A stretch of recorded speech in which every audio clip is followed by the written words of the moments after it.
एक समय की बात है, एक जंगल में एक मगरमच्छ और एक हिरन रहते थे। वे दोनों बहुत अच्छे दोस्त थे। मगरमच्छ का नाम मग्गू था और हिरन का नाम हीरा। वे दोनों हर दिन साथ में खेलते, घूमते और बातें करते थे। एक दिन जंगल में सूखा पड़ गया। पेड़ पौधे सूखने लगे और जानवरों को पानी और खाना मिलना मुश्किल हो गया। हीरा को यह देखकर बहुत दुख हुआ। वह मग्गू से बोली, मग्गू, मैं जंगल छोड़कर जाने की सोच रही हूँ। यहाँ पानी और खाना नहीं है, मैं अपने परिवार को खाना नहीं दे पाऊंगी। मग्गू ने हीरा को समझाने की कोशिश की, हीरा, तुम यहाँ से क्यों जाना चाहती हो? यहाँ हमारा घर है, हमारे दोस्त हैं। हम साथ में यहाँ की समस्याओं का सामना करेंगे। लेकिन हीरा का मन नहीं बदला। वह मग्गू से अलविदा कहकर जंगल से चली गई। मग्गू बहुत उदास हो गया।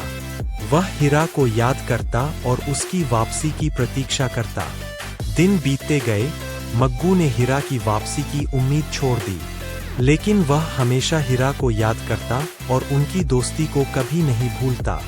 इस कहानी से हमें यह सीखने को मिलता है कि दोस्ती कितनी महत्वपूर्ण होती है और कैसे हमें अपने दोस्तों को कभी नहीं भूलना चाहिए।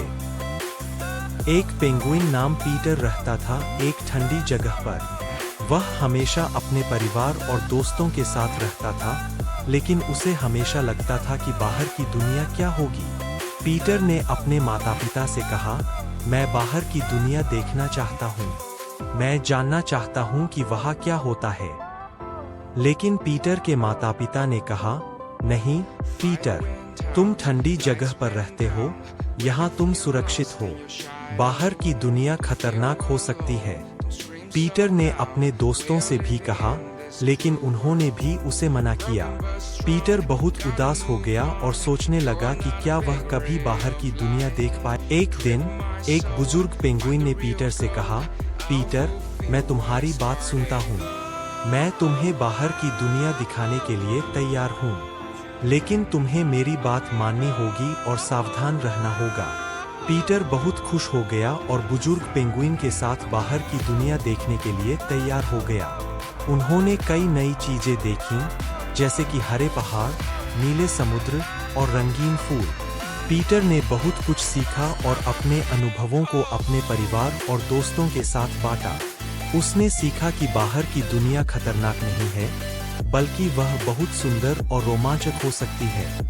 पीटर ने बुजुर्ग पेंगुइन को धन्यवाद दिया और कहा, मैं कभी नहीं भूलूंगा कि आपने मुझे बाहर की दुनिया दिखाई।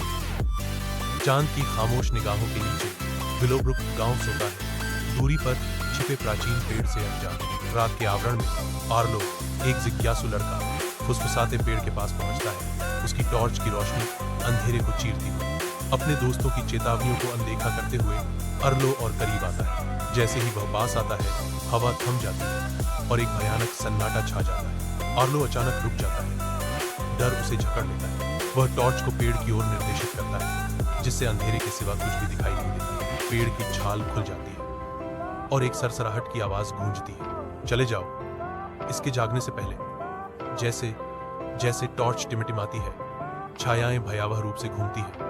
आर्लो के पैरों के चारों ओर एक ठंडी धुंध छा जाती है, जो घटनाओं के एक मोड़ का संकेत देती है। वह तेजी से भागने के लिए मुड़ता है, लेकिन पेड़ की जड़ें सांपों की तरह बल खाती हैं, उसे फंसाने के लिए पहुंचती हैं। आर्लो दूर कूदता है। उसके भीतर एड्रेनालाइन दौड़ रहा है। वह दूर भागता है। आर्लो डर से लकवाग्रस्त होकर आखिरकार अपने घर पहुंचता है। वह दरवाजा झटके से बंद कर देता है। पीछे मुड़कर देखने का जोखिम उठाने को तैयार नहीं है। हवा शांत हो जाती है और सरसराहट बंद हो जाती है। पेड़ स्थिर खड़ा है। अगले दिन भोर होती है और पेड़ शांत दिखता है, लेकिन आर्लो दूर ही रहता है। फिर कभी पास आने की हिम्मत नहीं करता।